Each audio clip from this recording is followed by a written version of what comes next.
States versus, is it Porterie? Thank you. Mr. Talbot? Good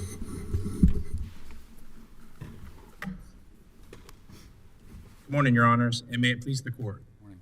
The appellant, Alvin Porterie Jr., is serving a 15-year prison sentence upon application of the Armed Career Act law, which necessarily means that the court determined that Mr. Porterie had 3 or more prior convictions for a serious drug offense or crime of violence. The court below erred in applying the ACCA for 2 reasons. First, Mr. Porterie's Louisiana conviction for aggravated battery is categorically not a crime of violence because Louisiana aggravated battery is a general intent crime that can be committed recklessly under the Supreme Court's decision in Borden and this court's decision in Garner.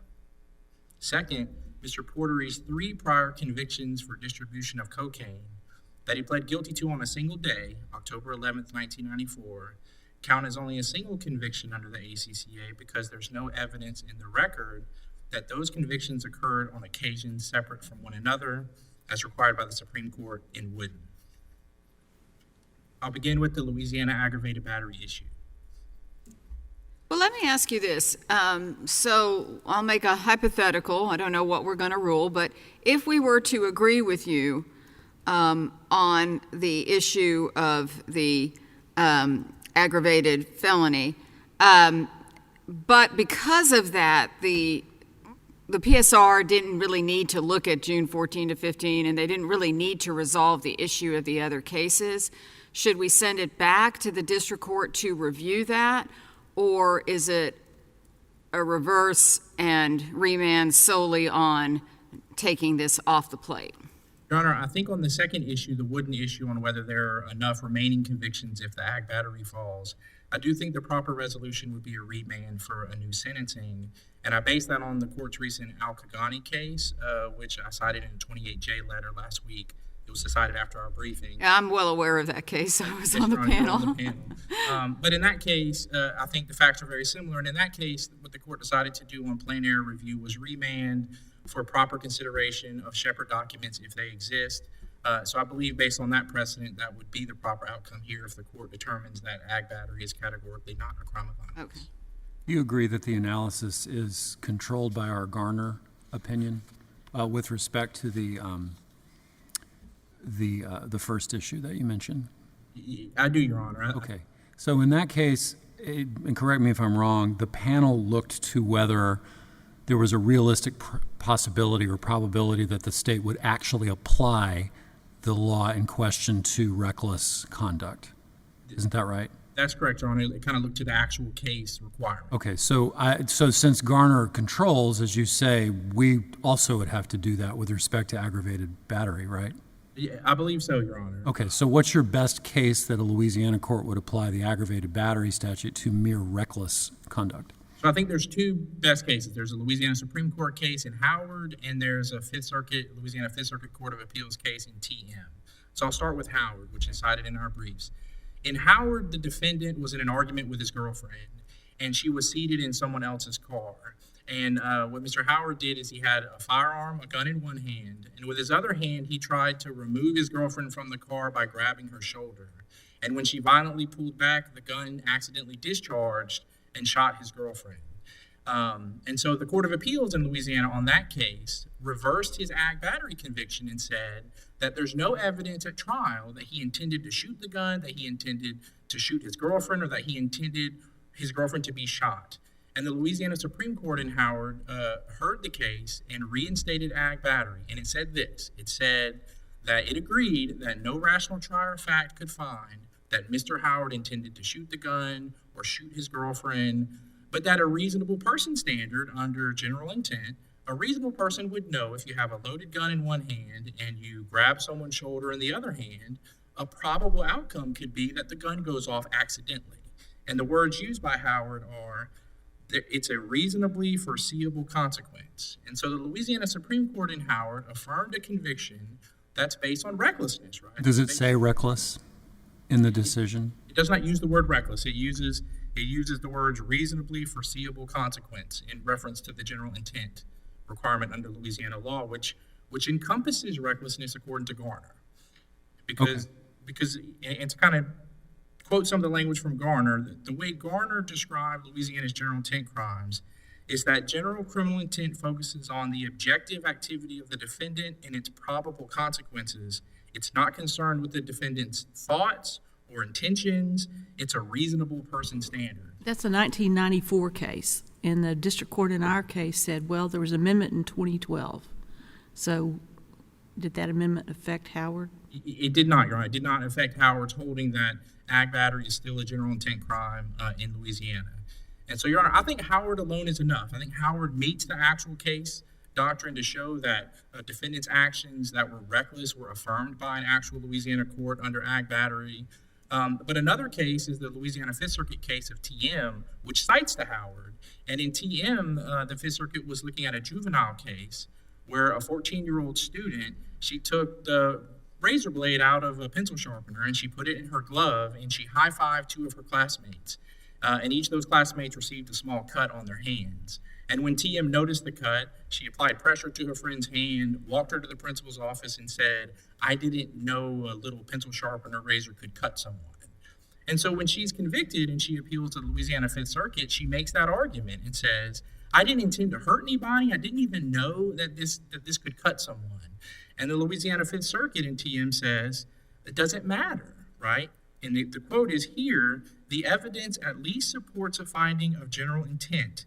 TM must have known that some injury was reasonably certain to result from her high-fiving a classmate with a razor blade in her hand. It doesn't matter her specific intent. It doesn't matter if she personally knew or thought that it would cause the harm. It's an objective, reasonable person standard, which is what Garner is talking about in applying the reckless mens rea to Louisiana general intent. So kind of the big picture way that it... I mean, how does that square with Borden? Wasn't Borden construing the phrase apply force to the person? Isn't that what Borden was doing? That's correct, yeah. Yeah, the use of force against the person of another. Against the person, right. I mean, in the TM case that you just recited, I mean, she was obviously intending to use force against a person. She put a razor blade in what, her mitten and high-fived people? I mean, why isn't that use of force against a person? Well, so it is the use of force against the person, but it's the intentionality where the problem is. She intended to do it.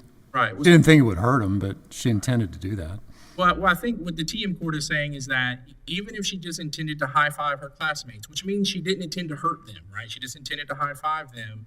That's enough because a reasonable person would know that if you high-five someone, even with a little bitty razor, that it could cut them. And so it's unconcerned with the subjective defendant's intent to cause the force or the harm, and that's recklessness, right? That is... I don't know if that's recklessness. I think Howard's a better case for you than TM, but okay. What about our decision in Garner? The panel, I believe, cited two cases, Lee and Williams, and you don't cite either one of those. You think they help you, hurt you, what? With regard to the general intent element in Louisiana? With regard to intentional, forceful conduct against the person who gets injured. Right. Well, Your Honor, forgive me if I'm wrong, but I think those cases involve the specific statute in Garner, which would be aggravated assault with a firearm, which is what the Garner was looking at. And so in our case, I kind of focus more on the ag battery to try to find the actual case to submit to the court. Well, while those are different statutes, obviously, are they not similar in some way? I realize assault and battery are two different things. I learned that in law school. Okay. But they're not totally unrelated. Is that something we should look at both of? Well, they're certainly related in that they're both general intent crimes under Louisiana's mens rea regime. And so they both only require the trier of fact, the jury, to apply a reasonable person standard to determine whether a reasonable person would understand that the outcome of their actions would be the aggravated assault with a firearm, would be the ag battery. It doesn't matter if the person intended to commit that crime personally, right? It's just an objective standard. It's something that sets Louisiana apart from the rest of the country, as the Garner decision kind of goes into. So they are related in that regard, Your Honor, that they're both general intent crimes, which means, according to Garner, they can be committed negligently or recklessly. But, I still have to jump through the second hoop, which is that it actually gets applied recklessly or negligently, and that's where Howard and TM, I think, are the actual case. And I think one case is enough under this court's precedent. Well, I mean, aren't we on plain error review here? We are on plain error review, Your Honor. So if you're asking us to extend Garner, then I think that the argument would fail by definition. Well, I'm not asking the court to extend Garner. I think Borden is the case that says that it's plain error for a district court, or it's clear and obvious error for a district court to apply the ACCA using a crime that can be committed recklessly. So I think at the time of appeal, which is when the plain error review occurs, as we sit here today, it is plain error for Mr. Porterie's prior conviction that can't be committed recklessly to be used to enhance his sentence under the ACCA. And that's plain error regardless of Garner. So you're saying Garner we're not helps us. extending it, we're implying it? Is that what you're That's correct. arguing? Garner applied to aggravated battery is simply, Garner gives us, I guess, the framework for how we apply Borden to general intent crimes in Louisiana. And ag battery is just another general intent crime, just like aggravated assault with a firearm was in Garner. And so, but Garner is the law. It's a presidential case in this court, and so is Borden. And so under plain error, if we're looking for clear and obvious error by the district court, there's a Supreme Court case and a published Fifth Circuit case that combine to show that Louisiana ag battery is not a crime of violence because it can be committed recklessly. I know I'm not allowed to ask this, but I'll ask it anyway. What did Mr. Porterie actually do? Well, so I know we're under the so-called categorical approach where we have to blind ourselves to that, but what did he do? Well, so the only thing we have in the record is that it says that he committed an aggravated battery with a knife against the initials of the victim. That's kind of the extent of the evidence that we have in the PSR.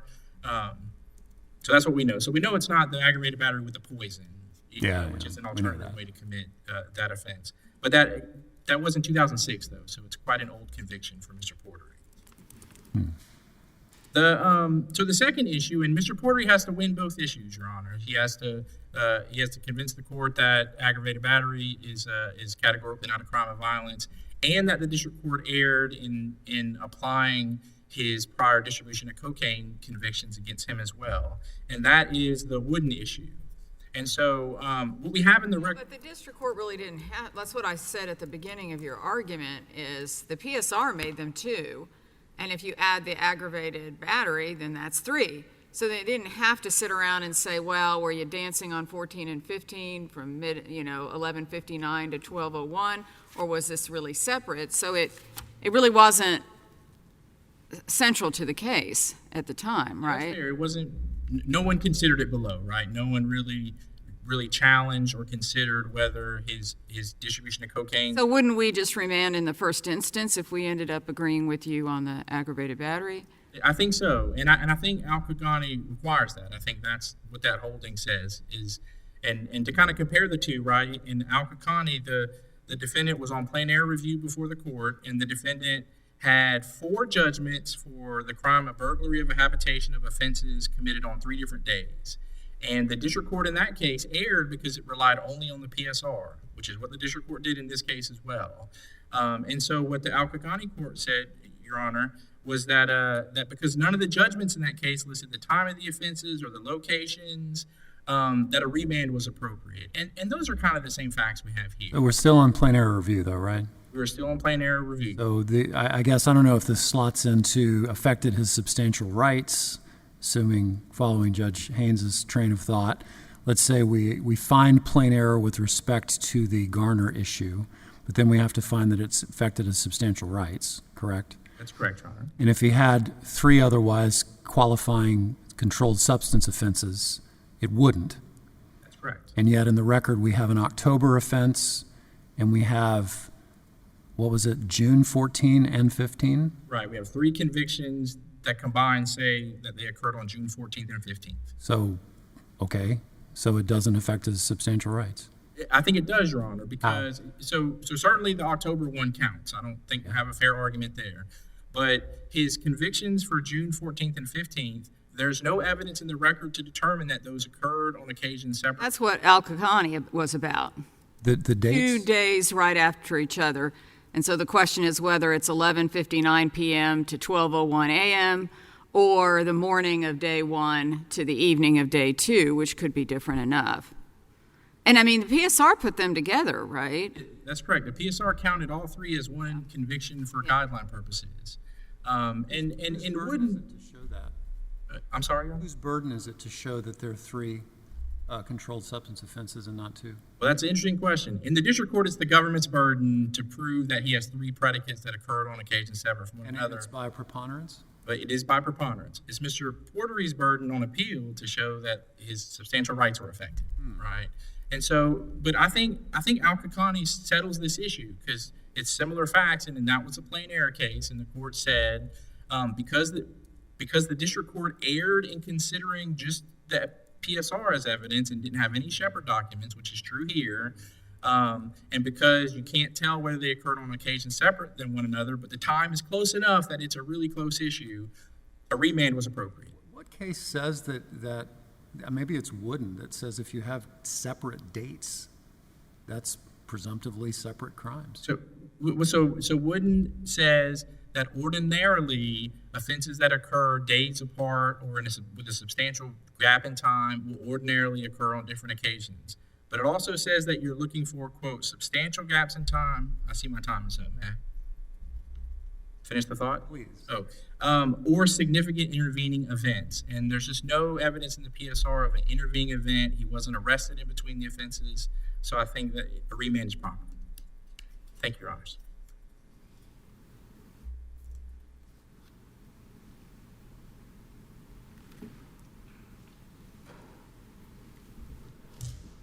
Good morning. May it please the court. My name is Patricia Jones, and I represent the United States in this matter. I'd like to begin with the plain error standard. And I think that the defendant cannot meet that standard in this case. At best, he is asking the court to extend Garner to this situation. Mr. Talbot indicated that Borden is the clear and controlling authority that shows plain error in this case, but Borden can't do that. The issue in this case is whether aggravated battery as a matter of Louisiana state law allows reckless or negligent conduct. So it's an issue of state law, and Borden didn't decide that. So Borden is not the clear authority he thinks that it is. The Garner case is also not the authority that he thinks that it is. In the first place, Garner was decided after this court's decision in United States versus Moore, and Moore specifically held that Louisiana aggravated battery requires intent. When it did that, it cited to the Vargas-Duran decision, which is this court's en banc decision in 2004 that held that the categorical offenses require purposeful conduct. So when Moore held aggravated battery meets Vargas-Duran, it was holding that Louisiana aggravated battery is a purposeful crime. It can't be committed by negligence or recklessness. Another reason that What were the facts in Moore? Remind us. the facts of the offense for which he was convicted. The aggravated battery offense. What did he do? Your Honor, I cannot remember the facts of the case, and because it was a categorical question, I didn't look honestly to the facts of the case before court this morning. I can provide information about that. That's all right, we can look too. Garner also can't control the case directly because Garner did not find actual cases applying the aggravated battery statute to reckless or negligent conduct. And I understand Judge Haynes' point that assault and battery are similar, but just because the Louisiana courts will apply the assault statute to reckless or negligent conduct doesn't answer the question whether they would apply this statute to reckless or negligent conduct. Do you agree, though, that Louisiana does apply recklessness to aggravated assault? Yes, Your Honor. This court has held that Louisiana does that to aggravated assault, but the statute at issue here is aggravated battery. And part of the court's decision in Garner was in finding actual cases that involved recklessness or negligence. But you're not disagreeing that it's a general intent crime. No, Your Honor, I don't Okay, disagree. well, general intent crimes include recklessness. And so our rule that says, well, but, you know, we have to make sure that that's really what the court is doing, means when you're applying that, you have to look at the cases. I mean, if your point is that if you ever cite a new case, then it can never be plain error, I mean, that doesn't sound right to me. The point of plain error is something that's clear and obvious. Well, if it's clear and obvious that Louisiana has applied it, let's assume arguendo the cases he cites show that, then why is that not clear and obvious error? Your Honor, it's because of the actual case requirement. And this court held in Castillo-Rivera that there is no exception to the actual case requirement in a categorical analysis. So Garner can't answer the question for this statute. There has to be actual cases for this statute that show that this statute is applied. And Castillo-Rivera said even when the law appears to be clear on its face, you have to have an actual case that looking at the language of the statute itself is not sufficient. There must be actual cases. Is aggravated battery a lesser included offense to aggravated assault? No, Your Honor, I don't believe that it is. Okay. What about Howard? He said Howard is the case. I don't think Howard is the case, Your Honor, and that is because Howard did not find that the offense was committed by the discharge of the firearm, which was negligent or accidental. Howard found that the crime was committed by grabbing his girlfriend and pulling her out of the car, and that is specifically what Howard found.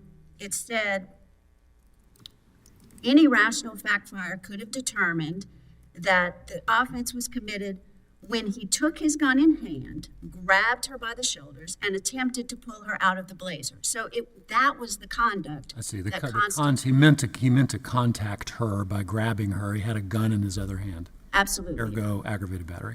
Absolutely. And then, of course, he relies on the TM case, which I don't see how that could possibly involve reckless. So is grabbing someone an aggravated battery as opposed to just a battery? It was while. So what is just a battery then? Grabbing someone is aggravated. It has to be committed with a dangerous weapon. Okay, so the weapon does matter. Yes, Your Honor, but not the discharge of the weapon. Okay, but I mean, it's not just grabbing someone, that's just battery. Correct, Your Honor, and I apologize if I misspoke. I thought I said that when he armed himself with a gun, grabbed the woman, and pulled her out, that was the offense, not the discharge. The discharge was the accidental part, but the arming himself. His whole battery that's aggravated was including the gun and not realizing the gun would go off, and so that's the reckless part of it, as opposed to just grabbing his girlfriend, which would just be a plain old battery. But, Your Honor, that's not what the Supreme Court held. The Supreme Court held that the aggravated battery was committed when the defendant armed himself, grabbed the woman, and pulled her out of the car. And that just because he couldn't foresee the further consequence that the gun would go off, that was not the crime. So the fact that the bullet hit her and injured her was no part of the crime at all? That's correct, Your Honor, because aggravated battery doesn't require either an actual injury or a specific intent to cause an injury, and that's what the Supreme Court held in that case. Your Honor, I'd also like to go back to the plain error issue. Not only does this court have more, which held that Louisiana aggravated battery requires purposeful conduct, there is also the Herrera-Alvarez case, which the defense has not mentioned. And in that case, this court held that aggravated battery is a violent felony. It involves the use, attempted use, or threatened use of physical force against the person of another. Moore and Herrera-Alvarez have not been overruled. They cannot be overruled by Garner. So even though Garner says that general intent involves recklessness or negligence, that cannot overturn the earlier decisions of Moore and Herrera-Alvarez, which are still controlling. But even if they weren't, Garner doesn't directly affect those decisions and can't be, Garner doesn't directly apply to this case because it's a different statute involved, and it didn't go to the actual case requirement of this statute. I'll turn to the Wooden issue, and I agree with Mr. Talbot that this case should be remanded if your honors find that the aggravated battery issue goes to the defense. Because admittedly, we have a difficult road ahead of us after the Al-Kakani case to establish that those 3 drug sales on June 14th and 15th were on different occasions. But I don't concede that they weren't the same occasion, because I think that drug sales are different than burglaries, because drug sales are commercial transactions, they involve another party, there's negotiations that go Well, but I on. mean, you could be standing in the parking lot of Walmart at 11:59 p.m. selling some drugs, and then your other buddy comes up at 12:02 a.m. and you sell them some, and that would seem to be the same crime. It's just 2 different days that night. Your Honor, I see your point, and I think Surely it's- there are cases on this. I mean, I thought there were. the But only, we have drug sales in close proximity. Surely there's a case or 2 or 10 that say yes or no. unfortunately, all we have, there is the case from I think it's the 11th Circuit that we cited in our brief. That's the Williams case, I believe. And it said that drug sales on different days are different occasions. But now there was a day in between. The case that they were actually dealing with, I have to concede, there was a day between. So it's not the situation we have here. And it was an unpublished case from another circuit. So it's not controlling here. That's the only one I could find. Well, it's just Al-Kakani was kind of odd because of the situation of the fact that, I mean, maybe I'm the only one who's ever been to a party that lasted past midnight, but it feels like the same day. I did not sell drugs, please understand, but it lasted till after midnight, and that felt like the same day, but was technically not. Your Honor, I agree. Obviously, if you're at a party past midnight, but a party is an occasion. I don't think that anyone would dispute that a party is an occasion. And so if you had a drink before midnight and a drink after midnight, no one would say, well, the judge had drinks on 2 different occasions. She had a drink at the party. But the drug sales, I don't know what the occasion is or the event or the happening, other than there's a sale and then there's another sale. They're occasions in and of themselves. I don't think that in common parlance, some would say, I made 3 drug sales on this one occasion when I was standing in the Walmart parking lot. Well, how's that plain error if we don't have a case that says one way or the other? The issue on Wooden just goes to the effect on the defendant's substantial rights, and the defendant does have that obligation to show that, and he hasn't. So I agree with, I think, what Your Honor is saying, that he cannot establish that element, that third prong. But I mean, it was your burden in the district court, and you didn't argue with the PSR that said it's only 2, that made the 3 together. So to me, that's a little different than if the PSR had said, oh, these are all different, whatever, and they didn't challenge it. Why are they supposed to challenge what they agree with? And so on plain error, I think is a little bit less plain. Absolutely, Your Honor. No one thought this was an issue in the district court, and that's why I think even And Mr. it was Talbot- y'all's burden, and you didn't meet it if, in fact, we need these to be different because the aggravated goes away. And maybe the aggravated won't, and this will be irrelevant, but we can only do an oral argument usually once. So we aren't going to call y'all all up to ask this question. So we're covering it all. And so to me, I don't see how really it's a plain error review on them when there's nothing for them to object to on that, when the PSR says it and no one disputes that the 3 were combined. Your Honor, I agree. It's not, I don't think it's technically a plain error on them. The plain error is on the aggravated battery, and Right. this is just the third prong of the plain error analysis. And you're right, the record is not very developed, and I do think that a remand would be appropriate to allow us to find other Shepherd documents and see if we can get to that point.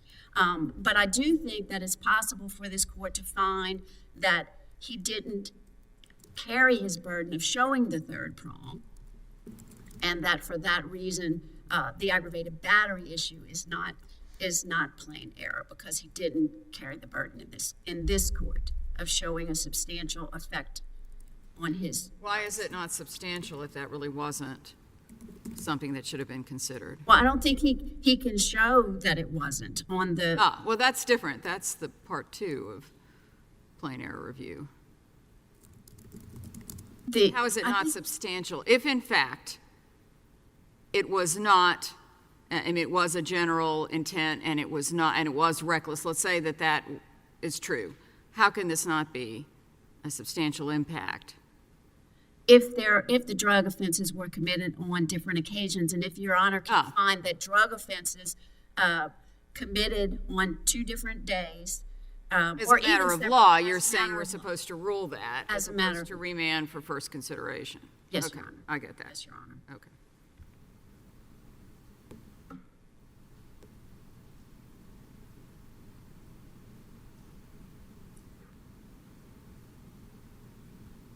I think that I've said everything that I need to say unless the court has further questions. Thank you, Your Counsel. Honors.